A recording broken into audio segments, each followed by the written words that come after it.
And that's one of the things about religion that we have to remember when we're talking about that makes it such a hot topic issue is because we're talking about law. Who gets to be God? Who gets to be God's deputies? Who is the Most High? Who is the divine authority?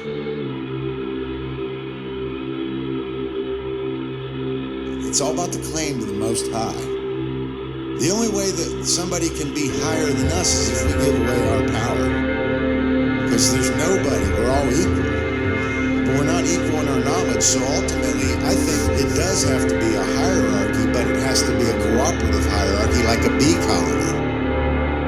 It's about what our value system is, what we care about. Hello, Hive Mind. Today is May 26th, 2020. I am your host, Nate Cap. Welcome to the 8th Cubbywhole Podcast, where important topics are unveiled, discussed, and tested. Our website is Cubbywhole.com. That's Cubbywhole.com. Today will be a really big dive in the ancient depths type of show. It's a big jump in the past. We have a very special guest who I've been very fortunate to not only be very close to, but also someone who has put in some extreme time into his research. He is a symbolist, independent researcher, author, and public speaker with specialized knowledge in cinematic language and anthropology. And he is currently working on a book and recording his 4th record with his band Resin, a really great band, I might add. Among being a father and grandfather, I know Douglas personally, and I'm forever grateful for his hard work and unveiling the lesser mysteries of the Ancient Egyptian Mythos.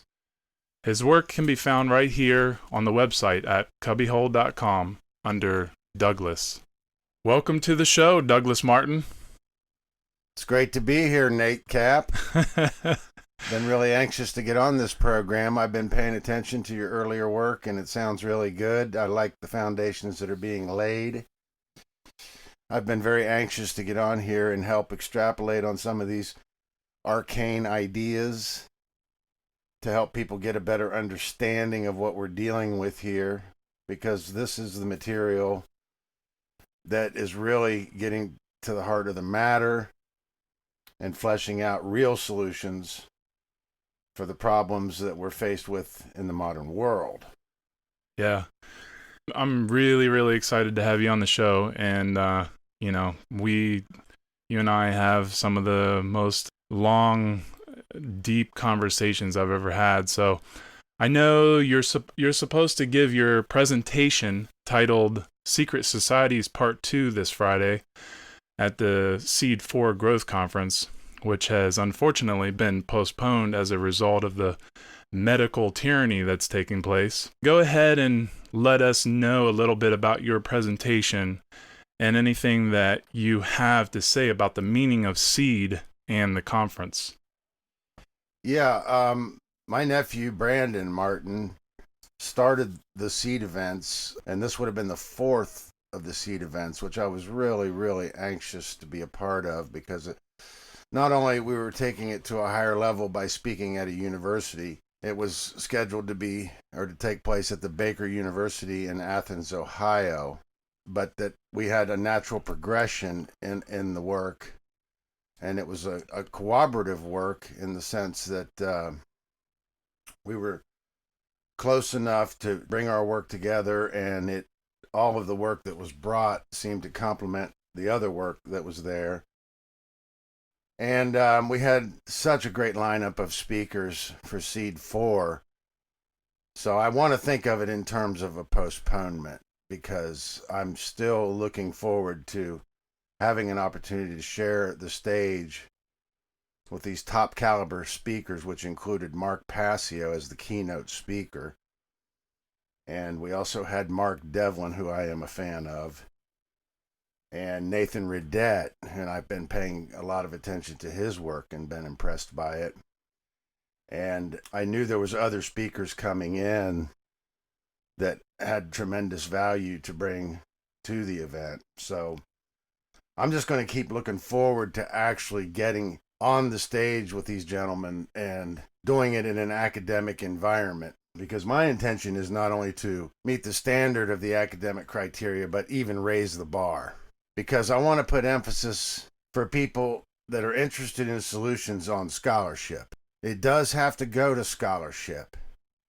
It has to get beyond the conspiracy angle. Right. We have to understand how the work is going to be marginalized. We have to anticipate that if our work is genuinely bringing value, that demonstrating the value of the work partly entails meeting the academic standards for criteria and formatting. And it's not that, we all have to be aspiring to be literary geniuses, but we do need to understand words like vulgar, because vulgar typically implies the common tongue or the colloquial tongue. And the elitist, which is typically associated with the ruling class, distinguishes their etiquette from that which is vulgar. And it's not that I'm trying to put political correctness or limitations on speech. It's about taking ourselves seriously in our work. And, I'm not telling anybody that they can't use profanity, or certainly not to refrain from vitriol, but that, like I say, at a certain point, we have to be taking our own work seriously enough to avoid tainting that work with anything that can be used to marginalize the effort. It has to be taken to scholarship, because, part of what I'm trying to teach regarding symbolism is that language represents a degradation of our higher expressions. So while symbolism is generally looked at and is actually, in fact, our earliest expressions, ironically, it represents a more advanced expression of human potential. The idea that Jesus spoke in parables was because he's not trying to riddle us into confusion, per se, but that he understands, or the idea of this entity or this persona was encouraging us to activate the entire brain. Because part of the dilemma of the modern world is a shift into materialism, where we're putting ambition for utility and creature comforts and conveniences above our true spiritual purpose. So I'm thinking of the Robert Anton Wilson quote, "The fear of death is the beginning of slavery." This putting of materialism over spiritual purpose is leading us into a materialistic world where our value systems become corrupted. Because ideally, the only way we're going to really flesh out the solutions is when we get these things prioritized and get principles back in order. And principles meaning first things. That which has to come first. Our foundations are most important. So, wanted to just say a little bit more about that. This is, associated with the idea in the Egyptian tradition that when the soul passes on beyond the mortal existence, it's not considered a dissolution of the being. It's just a transference of energy and a continuation of a never-ending journey in the face of eternity. It's not a dissolution, and they called that westing. And that is associated with the sun setting in the west as it goes below the horizon.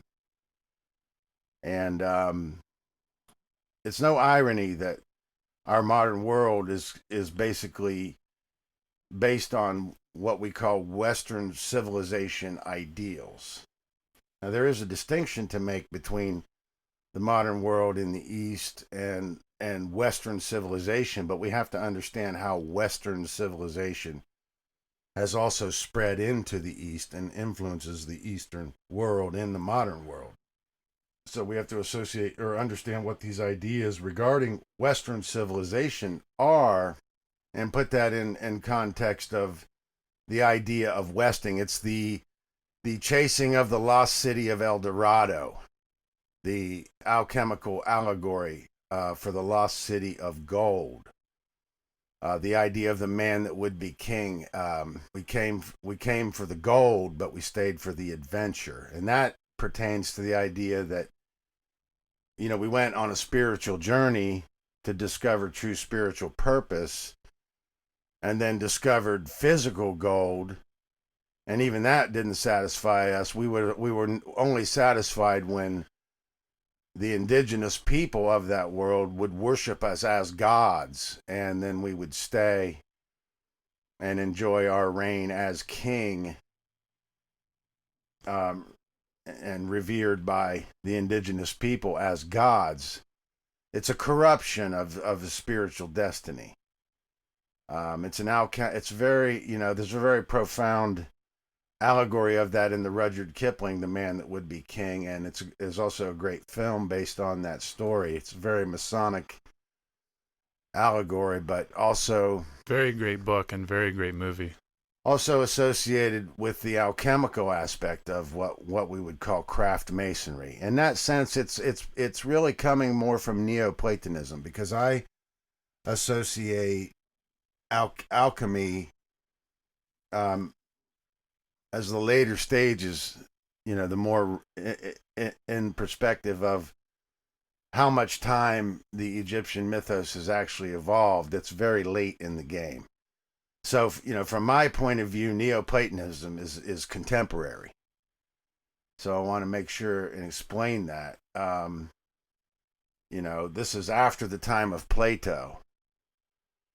And basically during the Hellenistic period of Greece. You see, one of the important things to understand when you're studying history, for instance, is to pay attention to where the learning is taking place. So when we pick up history in academia, we find that they're springboarding off of prehistory, which is apparently so ambiguous that no scholars agree on it. So somehow, beginning with Homer, we have enough a consensus continuity in academia where we can agree that this is where history picks up, and we can start to nail it down in terms of times and places and people that made significant achievements that we can document and start building this timeline. So it's important to pay attention to where the learning is taking place. So when we pick up history, we want to pay attention to the fact that the learning is taking place in what's considered to be Hellenic Greece. And that's based on the Greek mythology and the works of Homer in terms of the ideals that are popular and proliferated, create the pinnacle of the Greek civilization. And then as it starts to decline in the post-Plato and the post-Plato and Socrates eras, it becomes known as Hellenistic Greece, and that represents a decline in that era. And then the moving from that point, or the learning from that point, moves back to Alexandria, which is the delta of the Nile Valley in northern Egypt. So that's what's very important to understand, because the learning goes from Greece and Athens, Greece, back to Alexandria, and then simultaneously you have the rise of the Roman Republic. This is all happening between 500 BC and then the time of Augustus. The rise and then the ultimate decline and fall of the Roman Republic with the death, or, you know, the rise of Julius Caesar, and then the death of Julius Caesar, and then the rise of Augustus. And at that point, that basically constitutes the end of the Roman Republic and the rise of the Roman Empire. And at that time, in 31 BC, Alexandria is sacked and the library is burned in Alexandria. So the learning has now moved, you know, from Hellenic Greece, declining into Hellenistic Greece, and then moving back to Alexandria. That's the time of Neoplatonism. where the scholarship is endeavoring to recover as much of the knowledge that they can. So we have to understand that the real knowledge base was always Egypt. And everything that was outside of Egypt was basically misinterpretations and misgivings about what the real pure sciences of the Egyptians were. And part of the reason for that is because of the expression. And, we're back to symbolism and sign language. So, the Hebrews took from Babylon what was already a corrupted Egyptian and gave us the Pentateuchs. Hold on real quick. What is sign language? Well, it's similar. It's not the same as for the hearing impaired, but it's basically, ritual, gesture, including phonetics. But when we think of phonetics in the very ancient world, we're thinking of monosyllabic expressions of phonetics and including the mimicking of the animal world. They're mimicking animal sounds. I mean, our earliest sounds are based on animal sounds. And like a snake that hisses is where we derive the letter S. That's an important foundation to start with. But, one of the differences between the ancient tongue and modern tongue is that the vowel, that's very important to understand, the vowels invoke the spirit. And in that respect, the vowels are interchangeable, so only the consonants actually define what is in the physical world. And so Kemet, which is ancient Egypt, is KMT. And in that respect, we can give an example. Amen is no different than Oman or Imon that's just an example. So Amen is the same as Omen or Oman or Imon.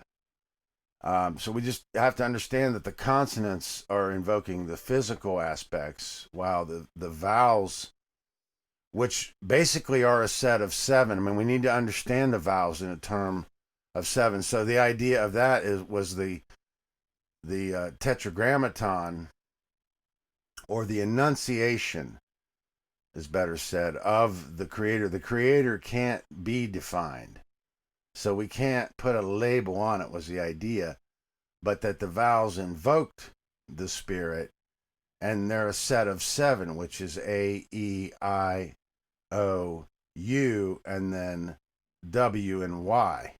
And these are the vowels. So this is no irony why Yahweh from the Hebrew tetragrammaton is spoken in the way that it is and spelled the way that it is. Because it's just a way to invoke the Spirit. It's an idea to refer to the Spirit without defining the Spirit. It's an invocation of the Spirit. And this is the vowels. So very important to understand, and very important to understand that it's associated with this number 7. Because the number 7 is the foundations of what I'm going to call the lesser mysteries. See, I don't want to hold back. I am trying to make this accessible to laity, but at the same time, it needs to be spoken as directly as possible. And then hopefully we'll have time to continue to come in and lay the groundwork to make it as accessible to laity as possible. It's very interesting stuff. I really like your whole take on trying to find the ideas through history. And that's something that's really inspired me to want to get into history more, because I know history is just like, it's very overwhelming and you don't really know where to go and what to look for. And I think that you've done a really good job at putting the groundwork out there for people to grasp that idea. We have to pay attention to that. In academia and scholarship, what we find is that people can have a lot of knowledge and somehow be lacking the understanding. And it's associated with the idea of developing a strong memory.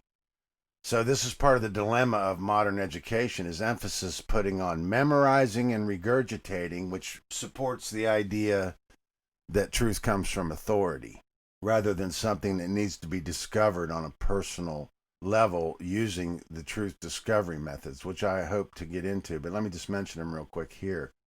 The truth discovery methods are the trivium, the quadrivium, which make up the liberal arts, apophasis, which is affirmation through negation, and the Hegelian dialectic, which is where we take two sides and then synthesize that into one harmonious compound. And of course, there is corrupted applications for all of these things. But we need to understand them in their pure forms. Because the idea of the Gnostics was that the Gnostics, they had doctrines that are similar to modern religion, but in the Gnostic methods, you were given the tools for you to forge the relationship between your creator without the authority. But you're not going to have something that you don't earn. If we want truth, we must labor for it quite as hard as we labor for gold. Those that associate with sensuals cannot associate with spirituals. But about, where the learning is taking place is what you want to pay attention to when you study history. So when Rome sacks Alexandria, they're bringing all of the learning to Rome. And then, they're basically beginning to understand that they're going to need a new doctrine to unite everybody under the banner of Roman pragmatism, which became modern, what we know as Christianity in the modern world. So let me just, because this is one of the very important points that I was hoping to make at S.E.E.D 4. And my presentation for S.E.E.D 4 was entitled Secret Societies Part 2, The Cult of Osiris and the Mingling of the Mythology with the Perfected Eschatology. Because the eschatology was perfected in the cult of Osiris. And that actually happened 50,000 years ago in the solar cult. And the solar cult is 100,000 years old. So that is right, basically, dead center of the solar cult, 50,000 years ago. So what does it mean, the perfected eschatology? It means that every doctrine regarding eschatology, and eschatology just means final things, every doctrine in the wake of the perfected eschatology is inferior. That's what it means. So it means that at that point of the perfected eschatology begins a decline. And that decline is a result of negligence. And it's still a process where the evolution is evolving, because the pinnacle of that evolution is Christianity. But see, Christianity in its modern forms is degraded in the way that it's been literalized and historicized. So in that way, we've lost the pure teaching. And I'd like to give you a Gerald Massey quote right here to help drive this point home. Regarding mythology, Massey states, quote, "There is nothing insane, nothing irrational in it. The insanity lies in mistaking it for human history or divine revelation." So mistaking the mythology for human history or divine revelation is at the crux of the problem. Mythology is the depository for man's most ancient science, and what concerns us chiefly is this: when truly interpreted once more, it is destined to be the death of the false theologies to which it has unwittingly given birth. And I'd like to read that again just to smooth it out a little bit. Mythology is the depository for man's most ancient science, and what concerns us chiefly is this: when truly interpreted once more, it is destined to be the death of those false theologies to which it has unwittingly given birth. And that's Gerald Massey. I like that. So that's what we're talking about here. So in order to flesh out the dogma that resulted in this declining, because see, the degradation of the solar cult corresponds to a continued evolution of this mythology, or what we call the mythos. So the solar cult has been in existence for 100,000 years, but for the last 50,000 years, it's been declining radically into a historicized account, and also the anthropomorphization of the ideographic types is largely responsible for that. So I want to give you a Jesse L. Weston quote with regard to that. Any religion with a fully anthropomorphized monotheistic deity is a ritual in an advanced form. What that means is that the ideographic types, which began as representing these abstract ideas by things, what Harold Bailey calls the art of thinging, expression of abstract ideas by associating with things, begins with zootypes to represent elemental powers and unseen forces in nature. That which represented the things that were divine were far removed from human qualities or human characteristics. It's when we began adding the human characteristics that they began to be degraded. And then once they became fully personified or anthropomorphized, what was originally intended to represent that which was divine and that which was unseen, and these unseen elemental powers in nature, that which was divine was no longer represented by a thing that represented something divine. So while we can think of the human being as creation's highest expression, it's the responsibility of the individual to unfold its highest potential. So we all have the capacity, but see, humans are flawed, and that which is divine is not flawed. It's perfect in every way, and the laws that it has woven into creation are perfect in every way. So when we try to represent something that's perfect in every way with something that is flawed, we begin to degrade the significance of that which is divine. So fully anthropomorphized, we've really degraded a standard of a representation of that which is divine. And that's not an easy thing to say. You know, what we think of as Christianity had a place in the pre-Christian world, and in many different forms with many different names for the same concept of the deity. And this idea, for instance, of salvationism, it's a solar doctrine, so it's based on the return of the king, which is the sun.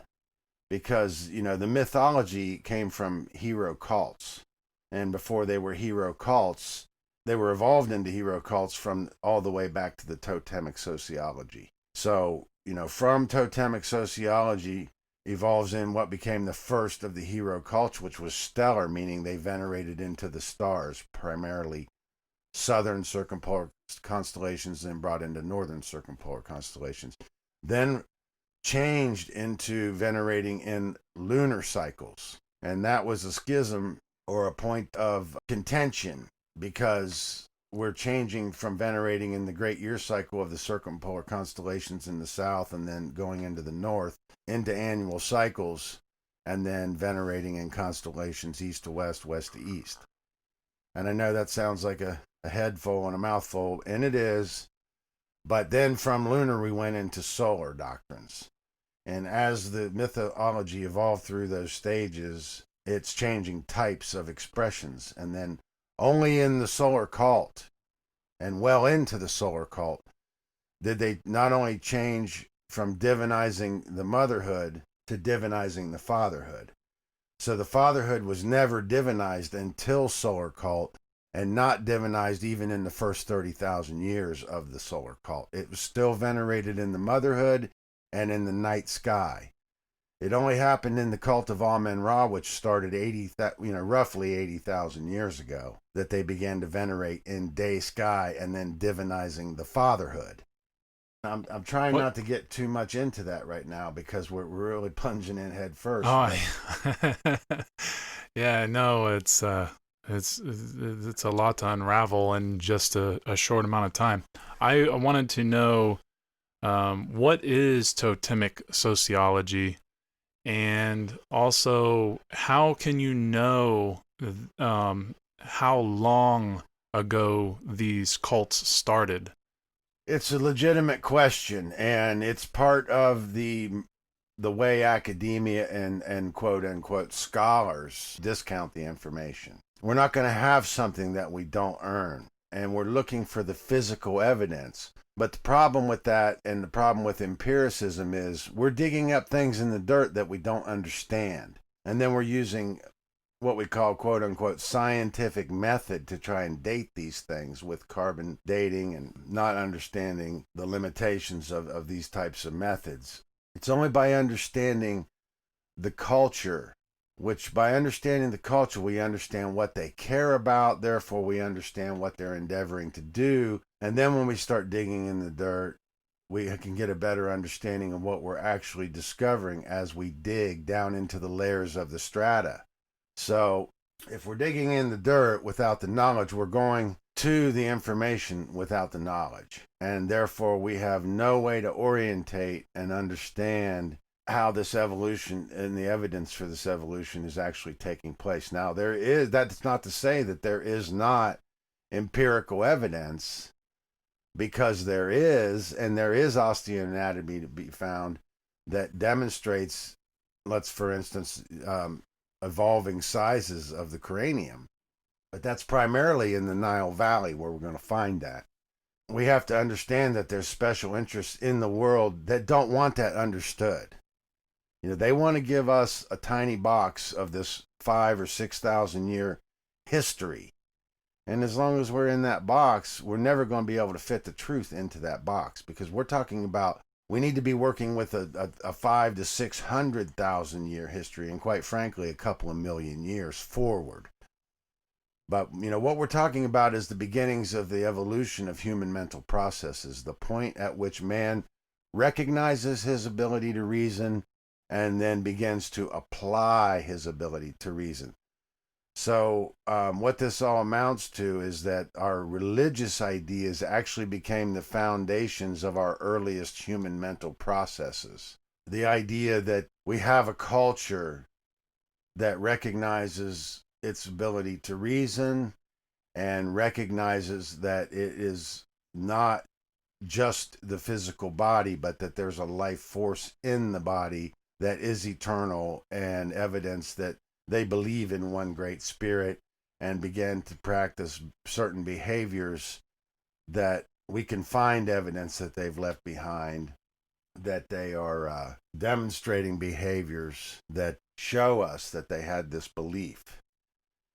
So what I'm trying to say is the earliest religious ideas are the beginnings of the evolution of our human mental processes. And there's a natural chronology, there's a natural order of things, which means that which comes later couldn't have happened without that which came before. So there's a natural order to the evolution of these human mental processes. So most people hear the word evolution, they immediately jump to the idea of Darwinism. We're not talking about Darwinistic evolution, nor are we talking about what I want to call autonomous evolution, which is the evolution of species on Earth before man begins to evolve on his own, his capacity for reasoning in human mental processes. So at the beginning of the early totemic sociology, they began taking behaviors that there's evidence for. And there's cultures still in the world today that still demonstrate these same behaviors. In fact, every stage of human evolution in all its phases is still extant in the world today. And, that's a very controversial thing to say, and we have to be careful when we tread on this ground. So the main thing I would want to put emphasis on this is that we're not disconnected, we're not separated, but only by tuning into the higher frequencies and accessing the unused parts of our brain, typically what we would consider to be right brain that deals with the abstract unseen, are we going to be able to develop a perception where we perceive the things that these empirical scientists and archaeologists and anthropologists have all failed to understand, because they went to the information without enough knowledge. They went unprepared. So the same things that they had the tendency to overlook were the same things that their contemporaries have overlooked. So what we have in science is a consensus, and a consensus, bias. But if we can flesh this out, we can show that, ultimately in the universities, we're teaching religion in the sense of dogma.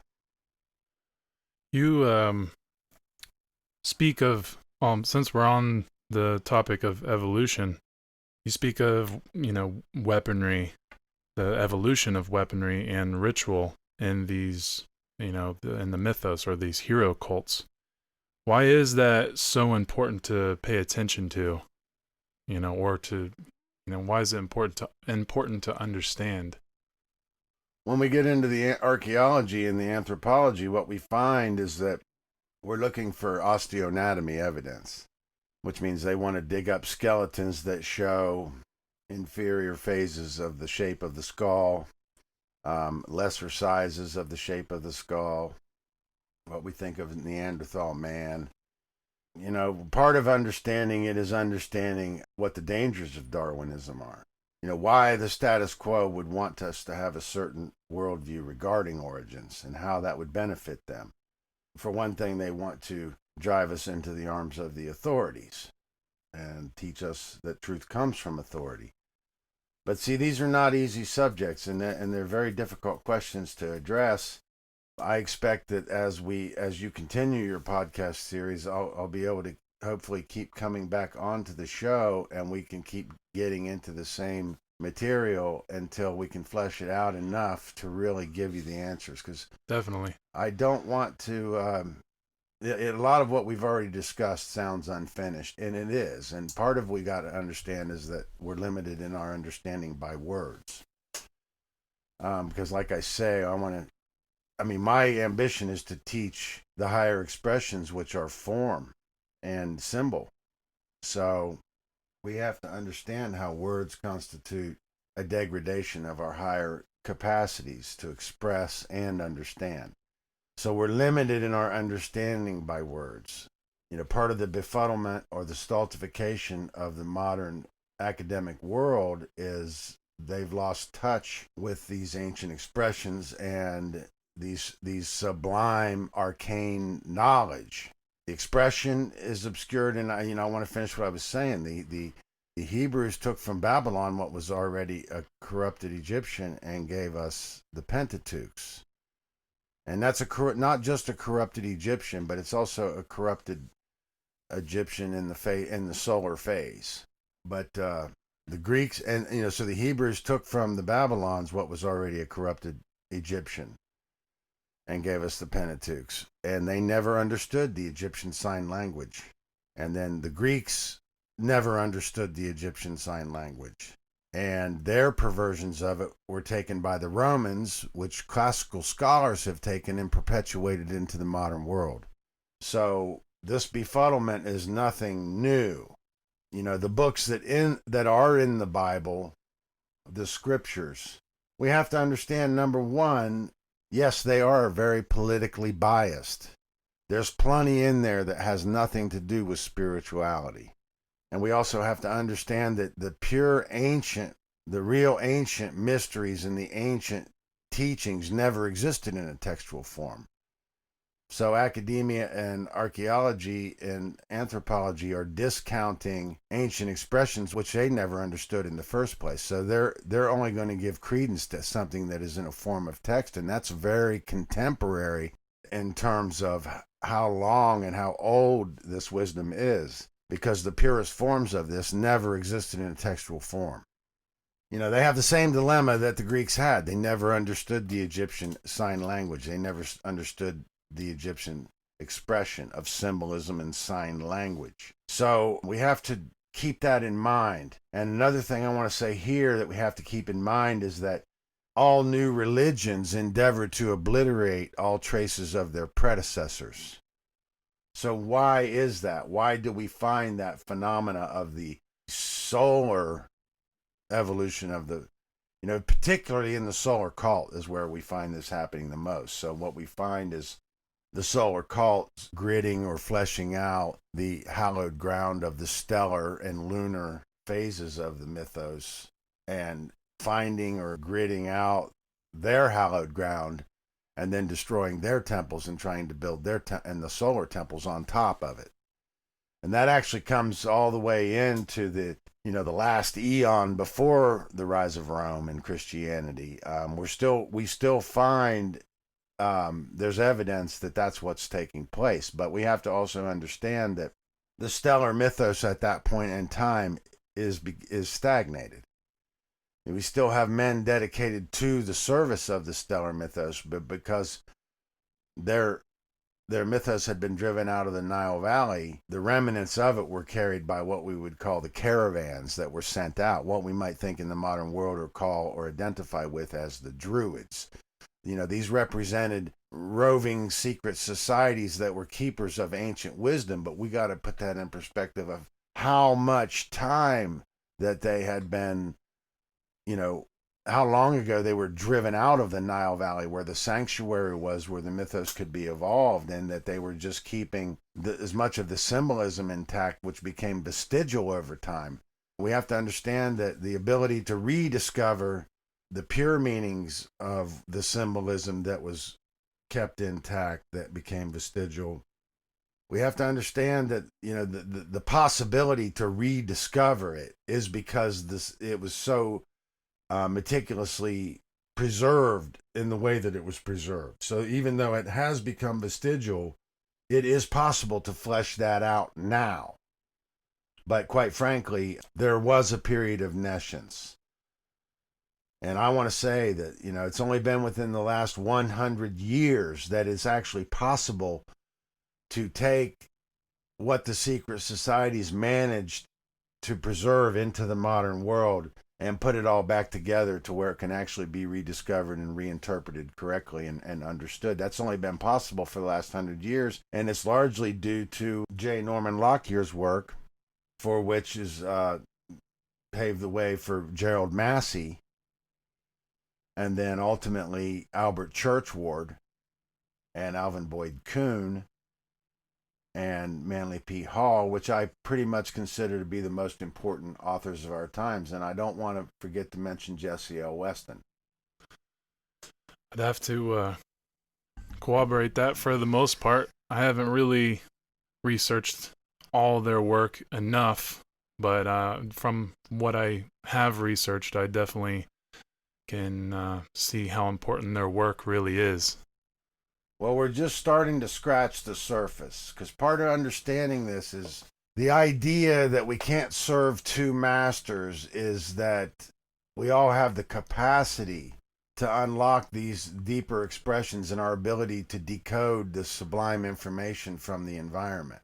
But see, again, the limitations of the quote-unquote scholars is that they're looking at the same information with the same level of consciousness, not able to perceive or receive the sublime information that's available right before our very eyes.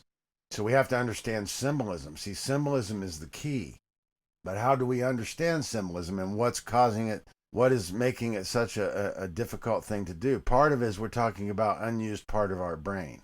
So the only way that we're going to be able to really perceive this sublime arcane information is to find ways to re-strengthen those unused atrophied areas of the brain. So when somebody is looking for instant gratification and wanting somebody to tell them exactly what it is and then walking away dissatisfied with the explanation they were given, it's because no one can do their work for them. If they want to really know, they're going to have to labor for it quite as hard as they labor for gold. And at the risk of sounding arrogant, which isn't a bad thing, because I can never humble myself to the point where I would tell you something I don't know, something that I do, is that the only way that this is possible is to strengthen these atrophied areas of the brain, which is typically associated with right brain, because Western idealism and Western ambitions are based on utility, materialism over spiritual purpose. So this is a big part of the schism, this Roman pragmatism. In the big picture of things, we're selling our soul for creature comforts. So it's no irony that we see people today hoarding toilet paper, because toilet paper is the perfect archetype of creature comforts. And when it comes down to it, we're selling our soul for creature comforts. And it's associated with materialism. The idea of T.S. Eliot's not with a bang, but with a whimper. The idea that man relinquishes his freedom in his soul without even fighting back and just rolls over. That's, not with a bang, but with a whimper. I want to back up a little bit. These are difficult subjects. So part of us being able to make progress with these subjects is to learn to be honest with ourselves. And the process of learning being honest with ourselves is a matter of understanding we're talking about not only esoteric wisdom. It's esoteric in the sense of the modern world, that we're in a post-apocalyptic world where the knowledge has been revealed, or it's now possible to access the knowledge, but it's still esoteric knowledge. So we have to understand that not only was there a long period of time where there was actually nescience, but that the knowledge that was available had become occulted. So the ruling corrupted priest classes were at a certain point holding that knowledge back from the masses. And they still had at least a big enough piece of the mythology that was potent, but that more and more it became corrupted the more they wanted to use that to control people by holding back the tools that we need to flesh out the deeper understanding. So we're also talking about occultism, which means that which was hidden. But see, the occultism in the not so distant world and all the way into the remote ancient world, it was a result of a deterioration and ultimately a corruption and a deliberate perversion of the pure mythology, and also how language exchanged the expressions of pure symbolism in sign language. There's a lot to this, so just trying to, there's a few things I want to make sure and say. Okay, so one of the things I want to say is that part of the thesis for the presentation I had coming up was to explain the role of the secret societies, and that each stage of the evolution of the mythos, when a significant change might occur in the mythos, they would send out caravans to spread the knowledge out all over the world. But when the caravans leave the sanctuary of the Nile Valley, whatever they take with them at that phase of the evolution begins to stagnate. So the evolution is only occurring in the Nile Valley where the sanctuary is. So as it spread out all over the world, wherever it settled, it already was going into a stagnated phase. Now, over long periods of time, epochs, they kept some of the symbolism intact that managed to make it into the modern world through their endeavors and their efforts, but it did not evolve from that point. So whatever phase that we're finding it outside of the Nile Valley, we have to understand that represents a stagnated phase of that evolution of the mythos. So when we start digging in the dirt, we're going to have a much better idea of what we're dealing with. That's one of the points I wanted to make. But we have to understand in the pre-Christian world that this idea that Christianity was born out of already existed under different nomenclature throughout the entire Fertile Crescent and beyond into the East and the Indus Valley and, quite frankly, all over Europe. We have to understand that the secret societies played a very vital function in those times.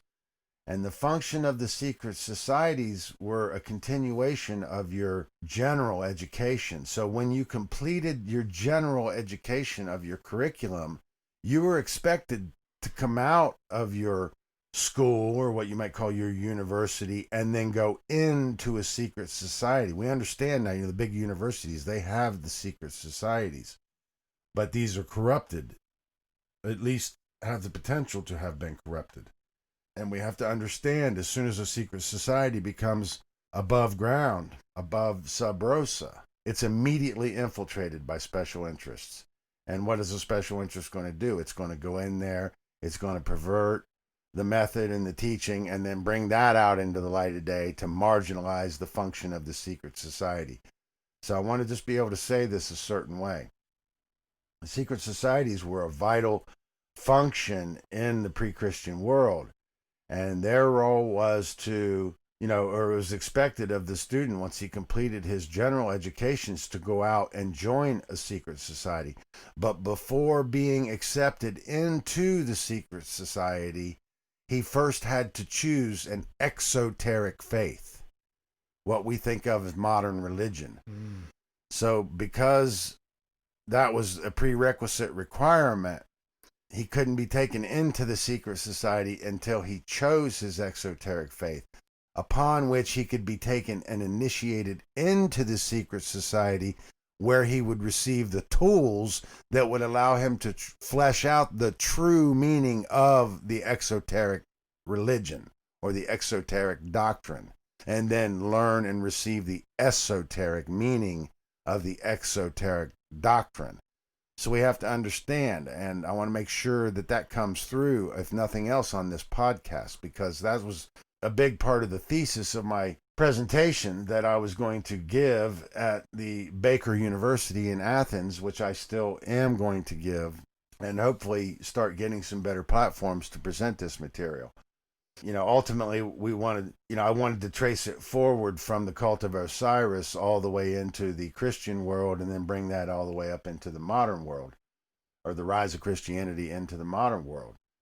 So we have to understand that this idea of Christianity existed before what happened in Rome. It existed before the Roman Church. So what the Roman Church did effectively was that they packaged and labeled the exoteric religion and then went to war on the secret societies. Because the secret societies, remember, were the necessary vital function of the society, where you could go first choosing your exoteric faith and then go into, because see, even in modern Masonry, they accept all faiths. Whatever your book of faith is, they welcome into that society. Then they want to give you the tools to flesh out the deeper esoteric meaning of your exoteric faith, or your exoteric religion, or your exoteric doctrine. But without those tools, that's not really possible. So why is that? And, I didn't try to avoid your question, but see, this is what we're getting to. What are these tools? We have to understand that the ancients spiritualized everything, so that every new discovery of knowledge was sacred. So what they were endeavoring to do was find ways to preserve that knowledge, so they spiritualized it. Every new discovery was sacred. What did that mean? It meant that it had to be put into a stage of repetition where it can't get lost, and that it was there to serve us to gain a better understanding of truth, which corresponds to the one great spirit. The closer we get to the science of causes, puts us in direct proximity with our Creator. So by the idea of forming a relationship with our Creator has to be earned, because it's about learning a science of causality. So the more we understand causality, the closer proximity we're coming to our Creator, the cause of causes. So the idea is that they spiritualized everything, and it became sacred. So this idea of worship, it's a corrupted idea, because it came from repetition of ritual. And the idea of repetition of ritual was the method of preserving the knowledge and making sure it got passed forward to the new generations. In a vestigial form, we would call that worship. Because that's what worship is. It's like externalizing our faith instead of internalizing our work. So worship in itself, that term, it represents a corruption of ritual, which represents a repetition as a vital function to pass knowledge forward, and constitutes an increase of understanding, an increase in our learning. So what I'm trying to say is, by spiritualizing the tools, or the implementation, in the implementation we find the evolution. In other words, I want to say, starting with axe, when we have stone on the stick, what we might call hammer, axe was better to associate and understand with axe. We're hafting stone onto stick. I'm trying not to go directly into that because it's a big topic. But just, from our earliest implementation forward, we know axe or hammer came before bow. And, we know that hafting stone on the stick came before metallurgy. And then we know that we can't have sword or blade until we have the metallurgy. So that's where we find this evidence of this evolution in the implementation. I'm trying to respond to your question. So it's in the implementation, and then after we have metallurgy and sword, and we I'm trying to avoid terms like Bronze Age, Iron Age, because those bolster the ideas of the Yuga cycles and gives us a distorted vision of what the evolution is really about. But just pay attention to the implementation. So after sword, ultimately we come to gunpowder.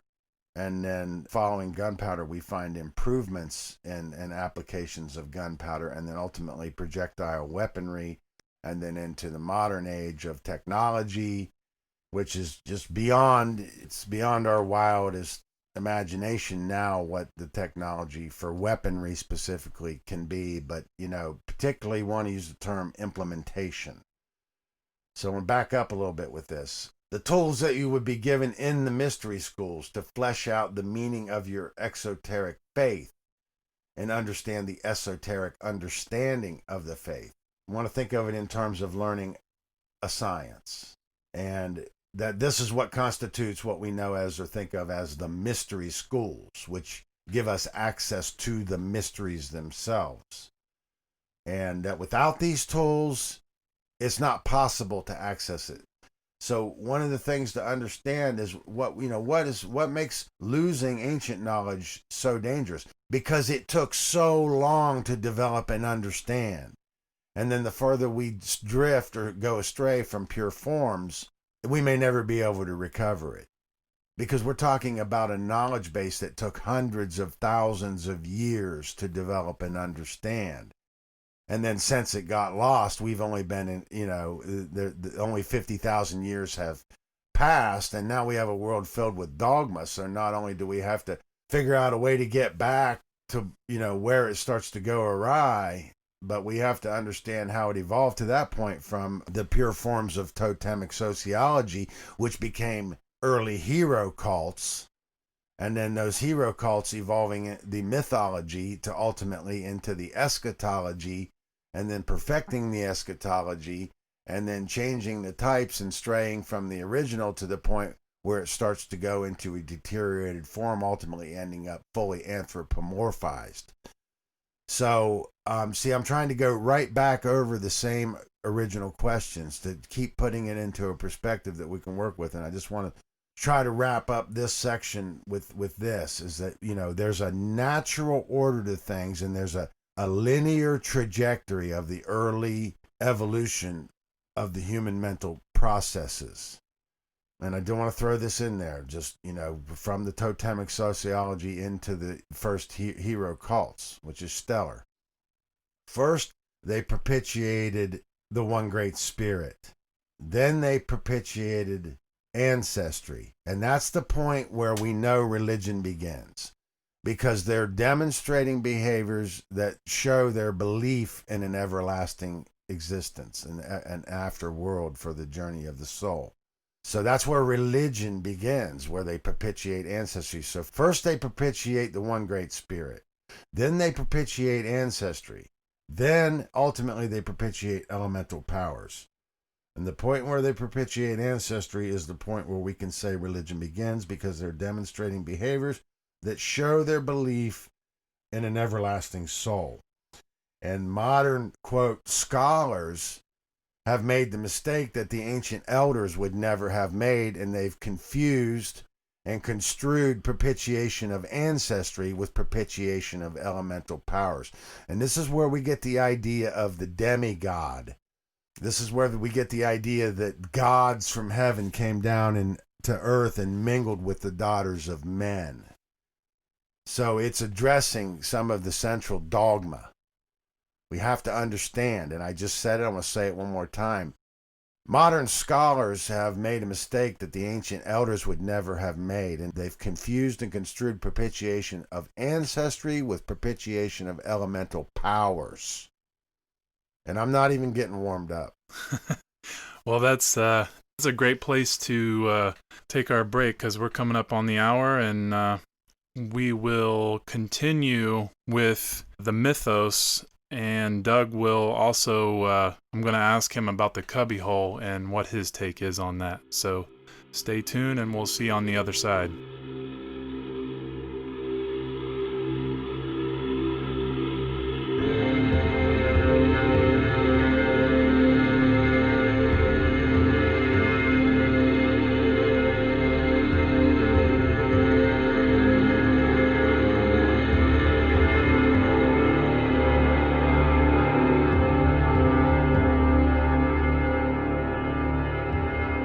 Okay, we are back.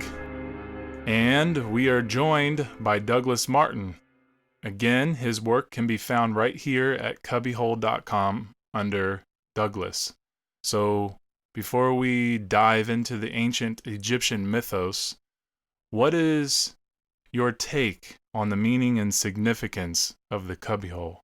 I'm glad you brought that up because I definitely wanted to extrapolate some on that subject. I've been paying attention to your early podcasts, and I was very anxious to jump in and throw in my 2 cents on that. It's actually very, very significant because it represents a repository, a place where we can store the knowledge. So part of understanding the ancient culture is understanding what they're endeavoring to do. And what they're endeavoring to do is find ways to preserve the knowledge as well as to pass the knowledge forward to the new generations. And that's very, very important to understand. So this idea of the cubbyhole, which is also associated with the source of creation, the archetypal womb, if you will, which is associated with the motherhood. The idea that the divinized motherhood is more in line or more representative of the creation or the creative force. And as I said before, the fatherhoods were not divinized until partway into the solar phase of the evolution of the mythos. So during the stellar phase and the lunar phase in the evolution of the mythos, only the motherhood was divinized. And the divinization of the fatherhood happened at the point where we began to venerate in day sky, because the night sky was always associated with the spiritual realm, corresponding also to southern hemisphere, which corresponds to feminine, the feminine, while the northern hemisphere and the day sky correspond to the masculine. It's very important to understand. So we're going to we're going to keep coming back to this day sky, night sky conundrum, or this paradox. We're going to find that the struggles in the priest classes are largely regarding how we're propitiating the one great spirit and in what ways we're expressing our reverence or venerating this one great spirit. So with regard to the cubbyhole, what I'm endeavoring to do right now is try to, first of all, put emphasis on how important it is to understand. Obviously, it's a reference to a cub, which is a reference to a bear. We're going to learn that in the stellar mythos, they're venerating in southern, ultimately northern circumpolar constellations, where they ultimately preserved their knowledge into the constellation Ursa Minor, which is known as the Little Bear. That's very significant. Also associated with the idea of a cave, which is a place where something can be stored, or how the cave corresponds to the idea of the womb, that which is feminine. We have to understand the feminine principle is submissive, and contrary to that, the masculine principle is penetrative. So it's the masculine principle that represents the penetration of the physical world. So when we get into the significance of the implementation, starting with hafting stone onto stick, which we want to think of as double axe, that represents power. So before we have implementation, power is coming from the hand. But once we extend that power into the implementation, we have more power. So the implementation represents an advancement in our powers of reasoning and our powers of application to impact, penetrate, and affect the physical world. So it represents power. So double axe is the cleaver of the way. It's the idea that where we penetrate the physical world, we're cutting a path. That's why it's basically associated or stated as the cleaver of the way. So double axe is the cleaver of the way, or the great chief of the hammer. It represents power. It's very important to understand because in the later phases of the mythology, we find the Tau cross and we find ultimately Thor's hammer. These archetypes and these symbols, they still represent the same thing. Of course, obviously, it's right there in the letter T. No irony that we find it in the Christian cross in a lowercase form, because the archetype still is in that form. This double axe is very significant. And I'm trying not to go fully into the axe right at this point because it's such a vast topic to understand, and it's pertaining to this evolution of this mythos, because as technology advances, the implementation advances, and the same concept is brought on into the new implementation. So Cleaver of the Way in axe form is brought on into the later implementation. So, at the point where, we introduce bow and arrow, then arrow and bow become Cleaver of the Way, or typified Cleaver of the Way. And then at the point where we have spear, that becomes Cleaver of the Way. And then on into sword becomes Cleaver of the Way. And associated with metallurgy, which is an advancement in technology. And then gunpowder and projectile weaponry becomes Cleaver of the Way. And then, nuclear warheads ultimately become Cleaver of the Way. We're wielding the forces of nature with the power to impact and penetrate the physical world.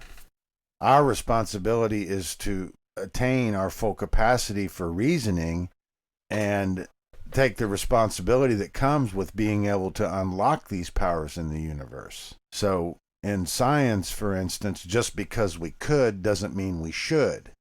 We have to have temperance. We have to take responsibility. Because what's happened as the mythos evolved, beginning in the early hero cults, what I want to refer to as the lesser mysteries are developed and formed, and these are a set of 7, and all of the knowledge was actually preserved in this set of 7, or in this number 7. So I know that's a hard thing to hear. It's a hard thing to understand, because what we first started talking about is how language was a degradation of the symbolism, because the idea was that they had developed a way to store massive amounts of knowledge in the most basic forms. So we have to understand how that's possible. It's possible because it's a matter of bringing the knowledge to the information. And for people not familiar with like the symbol of the gavel, the original symbol, how does that look? And how does that, what does that mean when you say neter? How do they go together? The symbol of the gavel is the point where we're evolving from totemic sociology into the first hero cult. So in that phase of the evolution, the reason is being applied. So the knowledge is first stored in symbol, in that particular symbol, which is 3 sticks crossed. And that is gavel. And 3 sticks crossed gives us 7 points. The center point and then the 6 exterior points of 3 sticks crossed is gavel. And that center point represents ultimately the hero, where the physical realm is penetrated by action. It represents the action that impacts the world, that penetrates the world, and leaves a lasting impact in the world. So the idea that we're doing God's work, that center point can only represent penetrating the physical world with right action when we're in alignment with proper purpose. We can't accidentally do the right thing. So the idea of the hero is that which, or he who, or they which understand the principles first. So before action, we have our principles in order. That's the idea. So the idea of Horus, for instance, one of the heroes in the Egyptian mythos, is that who has become like Horus. So to become like Horus is to understand the lesser mysteries. To not only understand the lesser mysteries, but to be able to demonstrate the lesser mysteries. The significance of the numerology is very important. It's interesting because just like in the alphabet, the vowel invokes the spirit and the consonants invoke the physical realm, or the description of the physical realm, or are inferring to that which is physical. In the number system, it's the odd numbers that invoke the spirit. So when we arrive at the 7, we have to understand that at that point we've completed the octave in terms of a musical scale. Think of it, after 7 notes in the musical scale, we begin the new octave. So the 8 in that perspective is the 1. So it gets a little confusing there because we have to understand that there's ancient number systems. So before we had the 2, we had the 1. And before we had the 3, we had the 1 and the 2. So the 1 and the 2 gave us the 3. And then we had the 4. So there's a natural order to the things. And I wanted to finish that point from the first segment. It starts out as a linear trajectory. And it's about how we're keeping, part of it is how we're keeping track of time. Why the way we're able to discover these long epochs of time is because of the way the ancient stellar people kept their time in the circumpolar constellations based on the great year cycle of 25,827 years. So in doing that, they were able to keep track of long periods of time and keep records of it. So when we went into the next phase of the evolution of the mythos, which is lunar, we compromised that method of timekeeping, which actually proved to be extremely detrimental to keeping the chronology intact. And ultimately that led from breaking our connection with ancestry and breaking away from the source of the evolution of the early mental processes, which ultimately led us astray. So the idea was that the original initial trajectory of the evolution of human mental processes is linear. But at the point where we begin to venerate and keep track of time in the annual cycles, that represents branching off of that linear trajectory in the lunar cycle. So that's a very critical juncture in the evolution of human mental processes. And then at the point where we go into the solar phase of the evolution of the mythos, again, we're branching off of that branch. And it's in the solar phase where it eventually goes completely awry. So that's one of the points I was trying to make earlier. I hope I'm coming through clearly on that. But see, again, with these number systems, there's a natural order to things. And we have to understand that there's ancient number systems that precede our current deca system, and that all new discoveries and all new knowledge is sacred. So backing up, the idea that the 7 completes a cycle, then the 8 begins the new cycle. So in that respect, the 8 is the 1. So back up again. Odd numbers invoke the spirit. So the even numbers invoke the physical realm or refer to the physical realm. And this is paradoxical because we get to the 8, we associate the 8 with an even number, but the 8 is the 1, so that's an odd number. And then from the 8 to the 9 and then ultimately to the 10, where we enter into the double digits. So once we get past the 7, we're going into what we're going to call the greater mysteries, which were originally a set of 10, but ultimately augmented to a set of 12. So these numbers are very significant. We have to understand. So in between the 7 and the 12, we have the 8, 9, 10, and the 11. And most significantly, between the 12 and the 7, we have the 10, which represents the At-10. We have to understand that the At-10 gives us the power to unlock the forces in nature to the point where we can wield the forces in nature. So I want to tell you that the ancients understood there was danger there, which means they had knowledge that they held back for certain reasons, because in the general population or in the majority of the masses, to just hand that knowledge over without the temperance and the dedication to the foundations of the lesser mysteries, we had the potential to go into the greater mysteries and develop the greater mysteries and disregard those foundations, which are in regard to principles and first things, where we have temperance. So what we have in the modern world is a case where we have the greater mysteries fully developed, but we've lost the lesser mysteries, which were in the 7. So in the modern world, we have the greater mysteries. We're into the 12. So all things 12 are dealing with the zodiac. So obviously there's a connection to the astronomy and cosmology.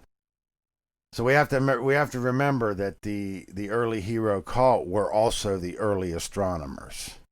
And their astronomers also meant that they were also the early cosmographers, which means they used the uranography to write and store knowledge into the cosmos, into groups of stars, what we call constellations. So without trying to get too far off track here, it's very significant to understand that the odd numbers invoke the spirit and that the even numbers invoke the physical realm. So when we get to the 8 is the 1, and that's an odd number. Now I want to finish this point. So in that respect, the 8 is an odd number, and then the 9 becomes an even number, and the 10 an odd number, and the 11 an even number, and the 12 an odd number, and then the 13 an even number, and the 14 an odd number. The 8 is the 1, so 9, 2, 10, 3, 11, 4, 12, 5, 13, 6, 14, 7. Now we're back to the 7. It's very confusing. We have to understand, and we keep moving that number system forward, we're going to keep finding that 7 corresponding into the multiples of 7. It's very significant because this is where the lesser mysteries are stored. So once we go past the 7, we're going into the greater mysteries, which originally were in a set of 10. So that was the 17 gnomes that were in Egypt based on the 7 lesser mysteries and then the 10 greater mysteries, which ultimately became 12. And all things 12 are dealing with the zodiac, and all things 7 are the little bear, which is Ursa Minor. So this is all related to the gavel because, we back to the 3 sticks crossed coming from the Totemic sociology into the early hero cult. We're dealing with this 7. And first they stored their knowledge in symbol in the form of gavel.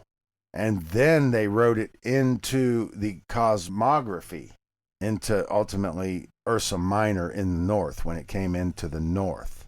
And they stored all the knowledge into the 7 stars which make up the constellation of Ursa Minor, and then they built the pyramids, which also represent the 7, which is 3 points of the triangle on top of the 4 points of the square.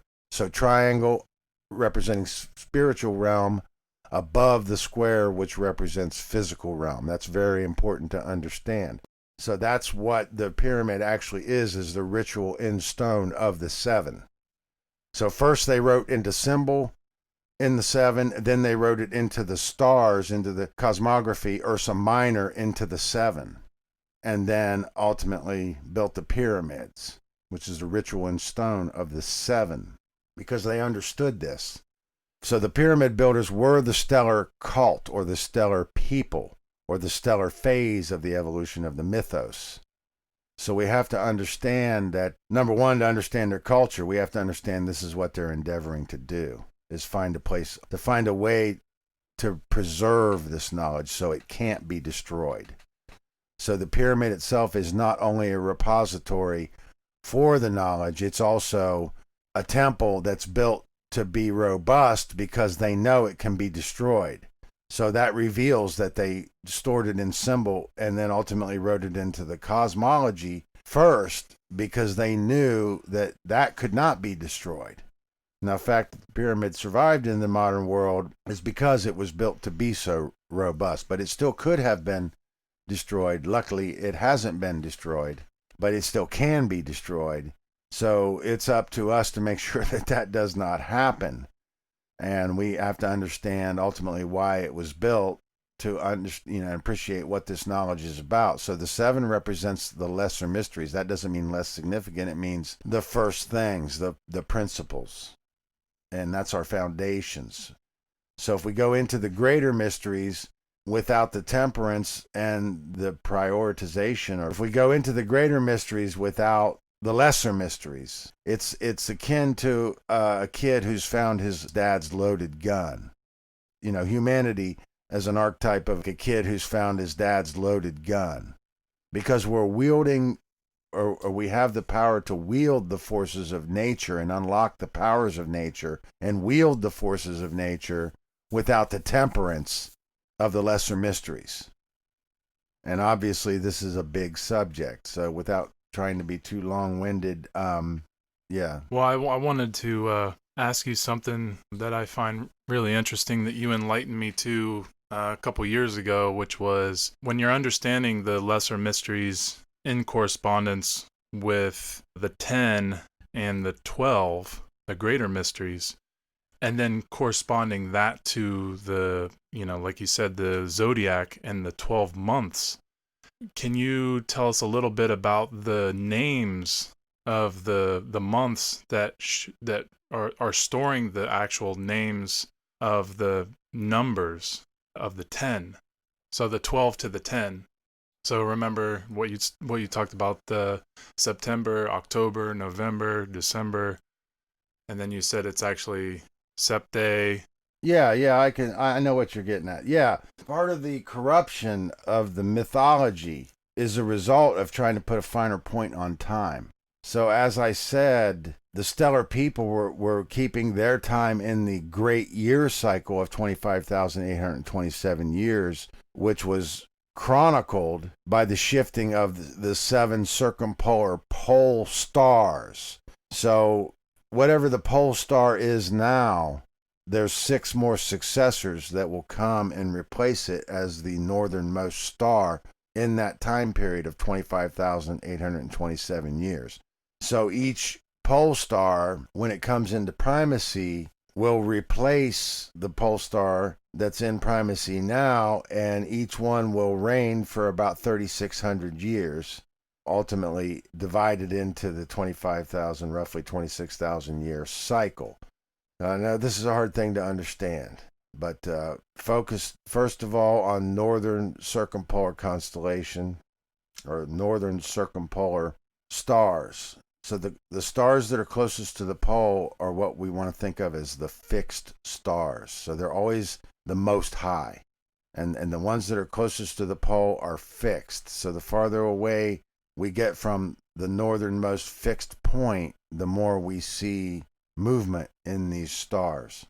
And the star that's in primacy now, we call it Polaris, but whatever star comes in to succeed Polaris is still going to be identified as Polaris. But right now, Polaris is the tip of the tail of Ursa Minor, which is the little bear. Tip of the tail of the little bear is Polaris currently. Eventually, that will be replaced by the next succeeding star. So these 7 stars that make up this circumpolar succession are a group of 7. And that entire group of these revolving circumpolar stars is venerated in the 7 and ultimately preserved in Ursa Minor, because while the North Pole star itself will change, Ursa Minor as a constellation will always be the closest constellation to the pole. So the other circumpolar constellations, or the other circumpolar constellations that have a pole star that will succeed the tip of the tail of the little bear, they will eventually come into primacy. Now, this is a hard thing to explain. I've been trying to figure out a way to make a model for this. But the main thing to understand is there's 7 circumpolar stars that go in succession, and that the chronology would be based on which star was venerated first, and then when it completes the 26,000 year cycle, then that original star would come back into primacy. So that's a difficult subject, and I'm not really fully prepared to open up that full subject, but it's a 7, and the significance of that 7 is venerated into Ursa Minor, and then ultimately venerated into the building of the pyramids. So in regard to going into the greater mysteries is relative also to keeping, or to trying to put a finer point on time. And it's in regard to agriculture, because the idea of the Sabbath is about when to plant, when to harvest. So every 7 years we rotate crops or do not plant. So that's what the Sabbath is really about. It's about agriculture. These are not only heady topics, they're very involved.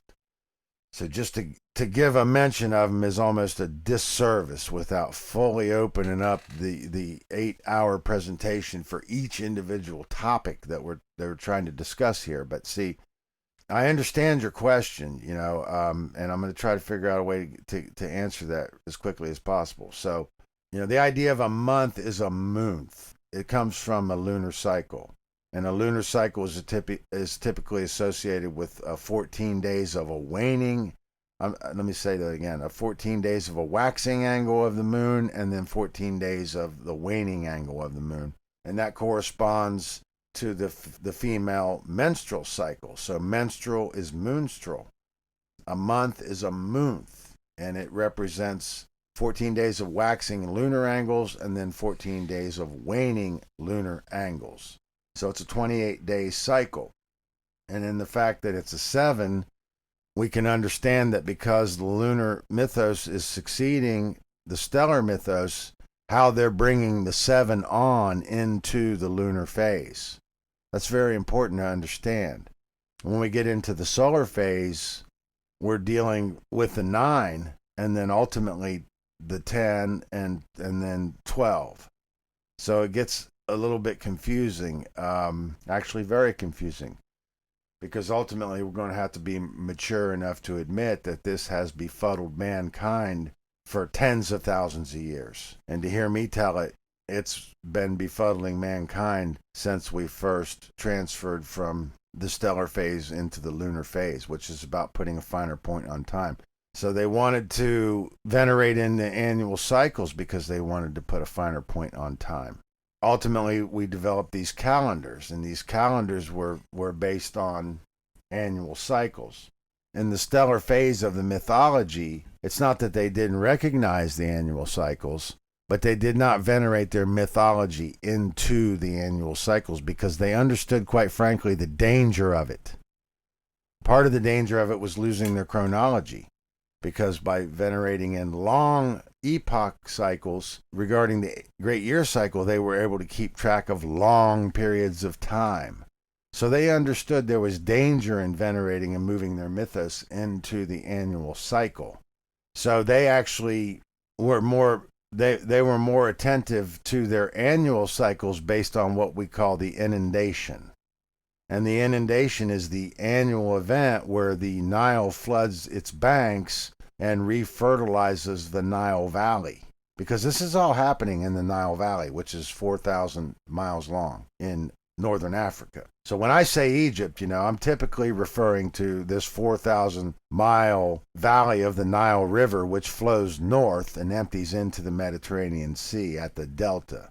Modern Egypt is the northernmost part of that river, right before the delta. But when I say Egypt, I'm basically referring to the entire 4,000-mile stretch of the Nile River flowing north through northern Africa. So, without getting too far off track, this is difficult stuff. It's hitting me hard because I really want to help us understand this, but I realize how exhausting it is just thinking about how we can get this out on the table and start to discuss it, because these are big topics, and I'm going to try to wrap this here. Well, I wanted to just say that, yeah, like everything you're saying is leading up to the question that I was asking, which was basically just, there's no coincidence that, September is Sept-Day, which is, September is 9, that's a 9th month, but it's Sept-Day, which is 7.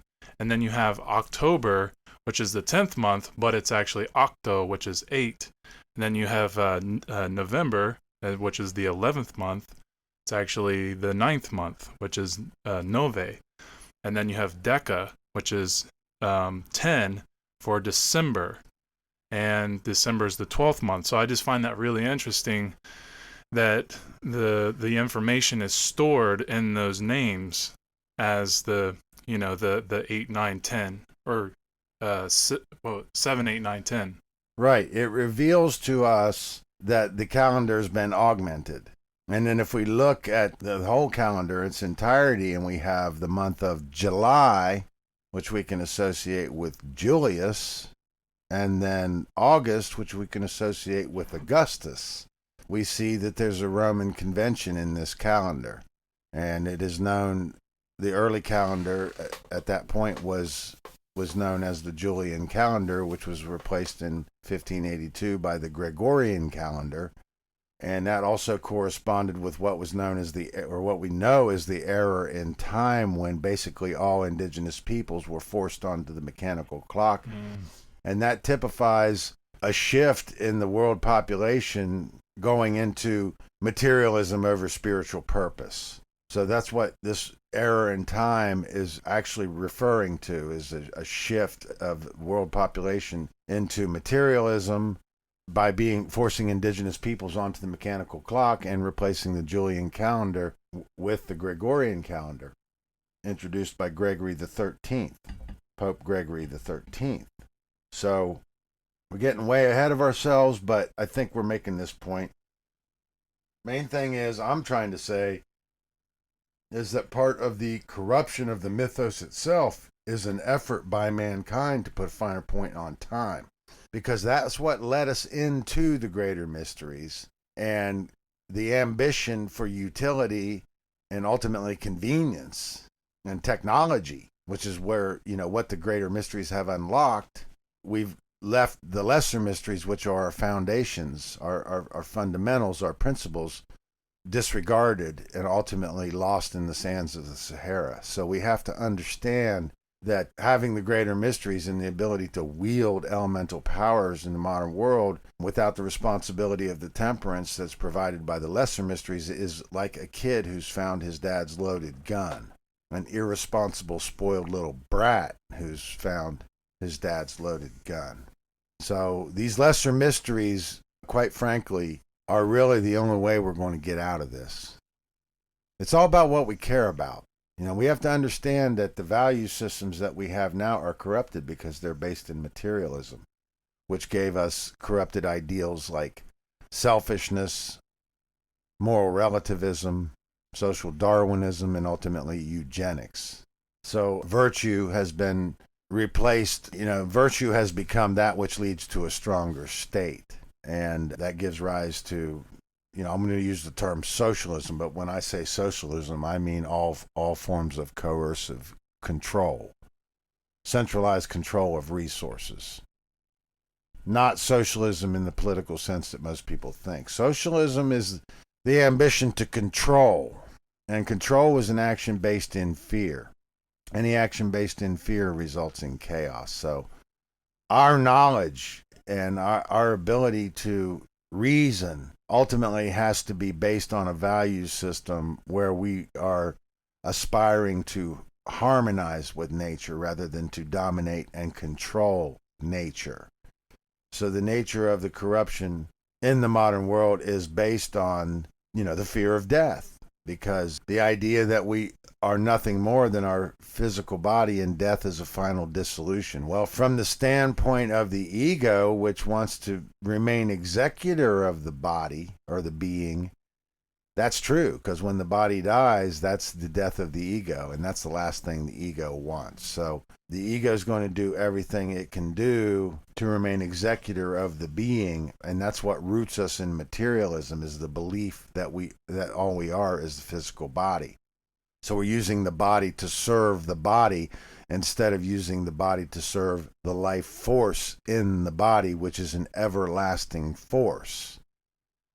Like I say, these are heady topics, but to not go too far off that point, yeah, you make a good point. That is revealed in the nomenclature of our calendar, that Sept is 7, Oct is 8, Nov is 9, and Deca is 10. So obviously the last 4 months of the calendar are 7, 8, 9, 10, but we are familiar with them as 9, 10, 11, 12. It's no irony that we can see that the month of July and the month of August correspond to Julius and Augustus. So we know we're dealing with a Roman convention, and we know the calendar that preceded the Gregorian calendar was the Julian calendar, which obviously is making an inference to Julius Caesar. So we know it was a Roman calendar, and then ultimately replaced by the modern Gregorian calendar. Before I wrap that, I just want to say that, I want to repeat that all things 12 are dealing with the zodiac, and the 12 signifies the greater mysteries. So we know there's astronomy involved. I don't want people to confuse the word astrology. I mean, we have to be able to make a distinction between all of these things regarding how the stars have been used. Understand that man's endeavor to put a finer point on time has what's led us into the greater mysteries, but also partly responsible for how the mysteries themselves have been compromised and corrupted, and how physical ambition took precedence over spiritual purpose. These are all very heady topics, but it's a very important question, and it really needs to be understood. There's not enough I can say about it in the context of a standard podcasting format, but see, the idea is that we're laying the foundations now, and we're going to come back and try to continue to build on these foundations and make this as accessible to laity as possible. I want to make it accessible to colleagues as well as laity. But the fact of the matter is, there's very few, if any, who have devoted such time as is necessary in scientific research to fully understand the significance and the depths of what the mysteries are about. It's a hard thing to say, it's a hard thing to understand, but the significance of the mystery schools is to give us access to the tools by which we can access the sublime information. So, and what's actually happened in the physical sense is that we're reactivating or activating an atrophied area of the brain. Until those areas of the brain are activated, we don't have the perception to perceive the sublime information. So what is right in front of us is elusive to us or not accessible to us because we don't have the areas of the brain that activated that are necessary to be able to decode that information. So that's really part of the dilemma of archaeology and anthropology, is that we have a case where we're going to the information without enough knowledge. We have to bring the knowledge to the information, which means we have to be bringing a fully developed, activated brain to the information, or the same thing that is eluding our colleagues or our contemporaries is eluding us. Well, this has been a really, really powerful show, and I'm just blown away that we have a place to bring this type of knowledge and lay a foundation for what's to come. Because, a lot of the stuff that you're hearing on this show, if you're not familiar with a lot of these words, it takes a lot of prerequisite to really understand, or to begin to even understand what you're hearing here today. And we're definitely going to continue this and put a finer point on all these topics as much as we can to have a better understanding, because this information is really important. And if you want to, you can let people know why, in short, why this is so important and what you'd like people to know and where they can find this type of information. Even though you've already stated that, if you want to go ahead and let people know that, we're getting ready to wrap up. Right. It is the premise of the show. The premise of the name of the show is the Cubbywhole. And there's just a few other things that I wanted to make sure and mention regarding the Cubbywhole. Circle dot is very, very significant. It's one of the most ancient and one of the most sacred symbols. So when we consider circle dot, we should think of the dot as the center, as the same as the center point of the gavel. It's where the action takes place. That's Horus. That's where the masculine penetrates the physical world. But circle dot is archetypally a bird's eye view of a spire or a cone. So it's a two-dimensional bird's eye view of a three-dimensional cone, and the cone is the spire. So it's no irony that religious buildings typically feature a spire, and this word spire infers from Latin spirare, the breath, and the breath is significant because it represents the life force in the physical body. And the idea of the idea is that the breath is the life force. And if there's no breath, there's no life. So this spire is very significant and relevant to circle dot because the word spiritual is the ritual of the spire. So spiritual is the spire ritual. And that is the veneration of the circled dot, which represents cone, which is venerated in the evergreen, which represents eternal life. So the archetypal Christmas tree is the spire. It's a spire ritual, spiritual. I wanted to make sure and mention that because these topics are going to keep coming up. When I come back on the show, we're going to get right back down to this same material here and work on these foundations, because it's only by understanding what came before can we understand what came after. And that means the evolution of human mental processes, how culture progresses. We have to understand it in its earliest forms to understand what it becomes in its later forms. And this seems to be one of the general dilemmas of archaeology, geology, and anthropology. So we're going to keep focusing on that. And in regard to the cubbyhole, in the name is preserved the concept of the little bear, which we've touched on, Ursa Minor, and the circumpolar constellations and the circumpolar pole stars in a group of 7. And we've touched on the significance of the 7 in regard to the lesser mysteries. And we've touched on the significance of the 12 in the greater mysteries, which we get by adding the 5 to the 7. So we've touched on the significance of the numerology, but we've only just opened up these subjects. So I want to invite everybody to come back as we continue to unfold these concepts and understand that these are the foundations of the evolution of the human mental process. And I brought along just a list of things that I feel are the criteria for us to really be able to understand not only the self, but the solutions to the human dilemma. Get your notepads ready. So I want you to be able to take these questions and flesh out these questions, and I'll give you a couple of examples of that. So we have to, I already stated that the task of the hero was to be able to demonstrate the lesser mysteries. So now that we've taken on the greater mysteries, now the task of the hero is not only to be able to demonstrate the lesser mysteries, but also demonstrate the greater mysteries. But in pure forms, the task of the hero, Horus, let's say, was to be able to demonstrate an understanding of the lesser mysteries.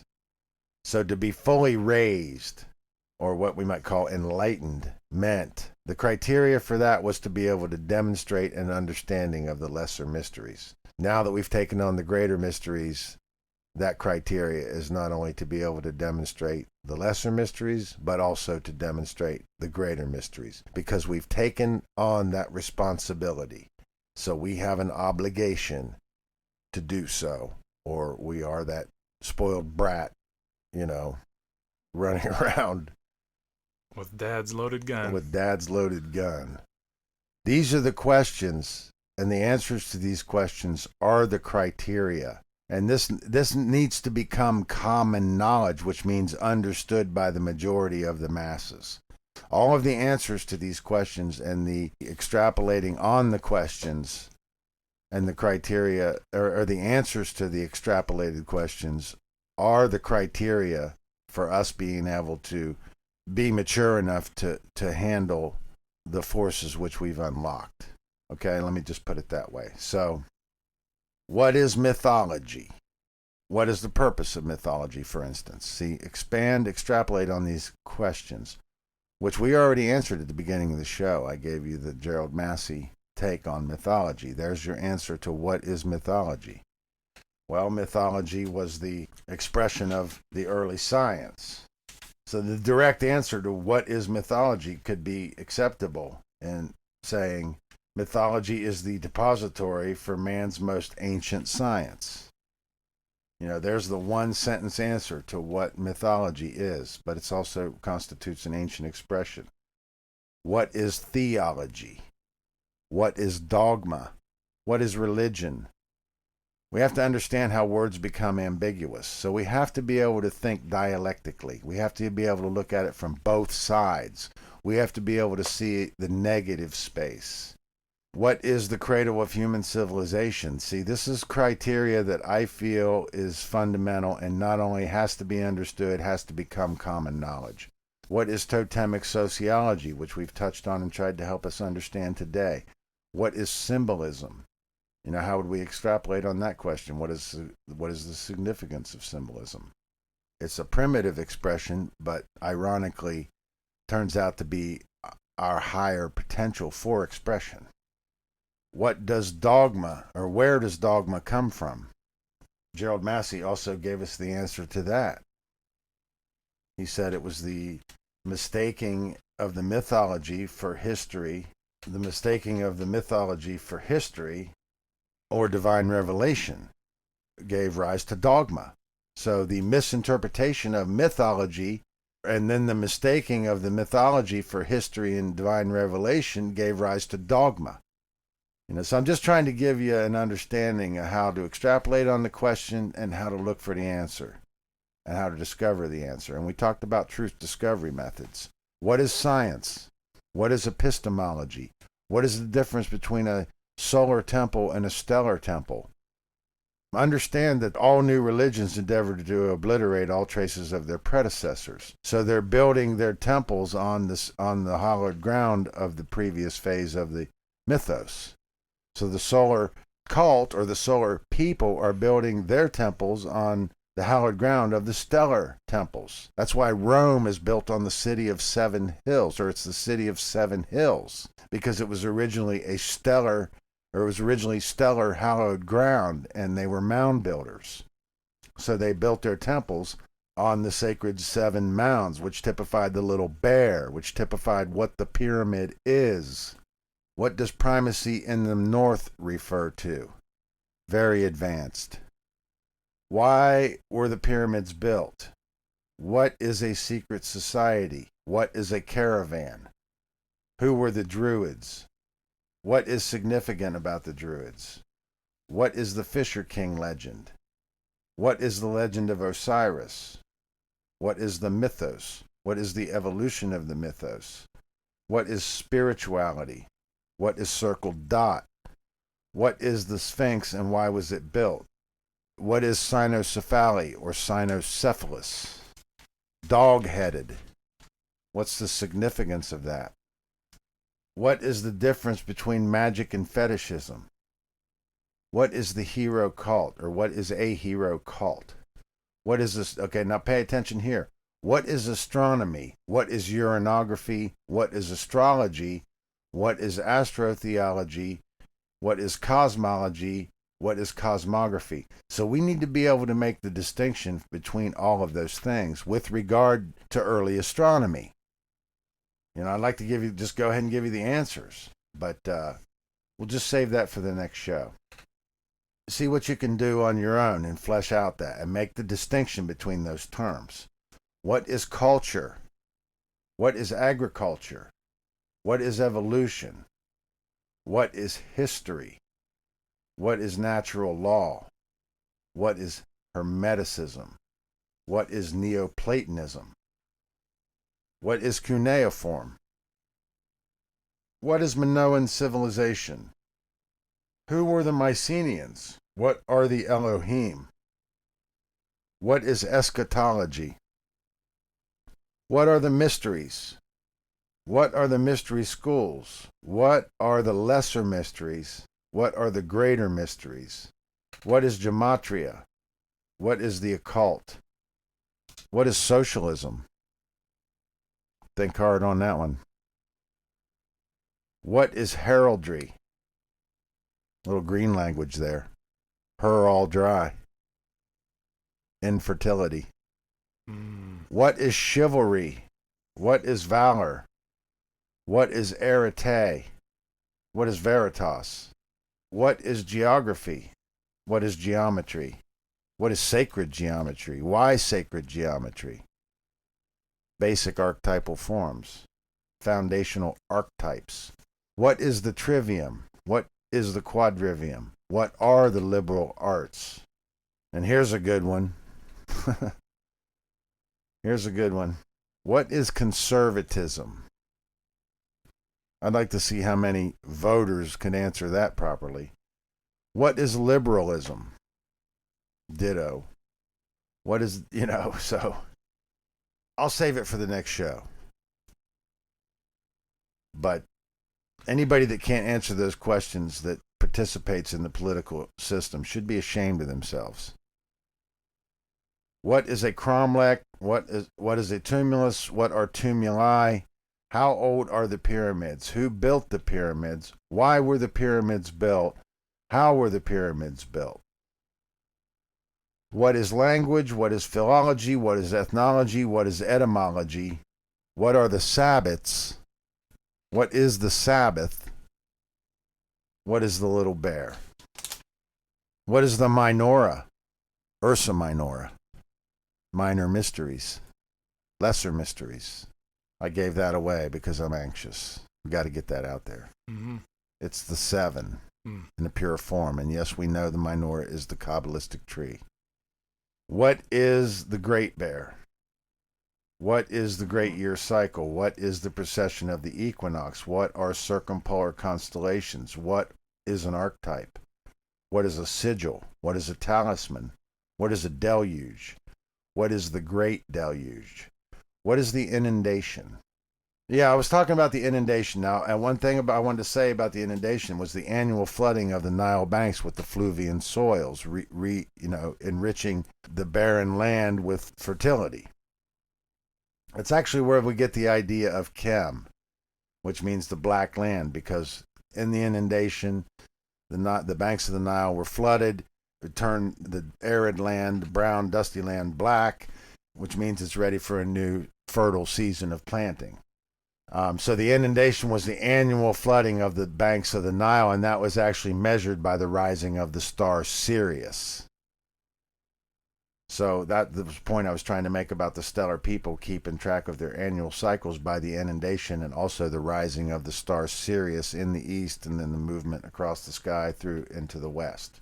There's a lot more to go into on that, but we're almost done here. So, who was King Arthur? What is the Holy Grail?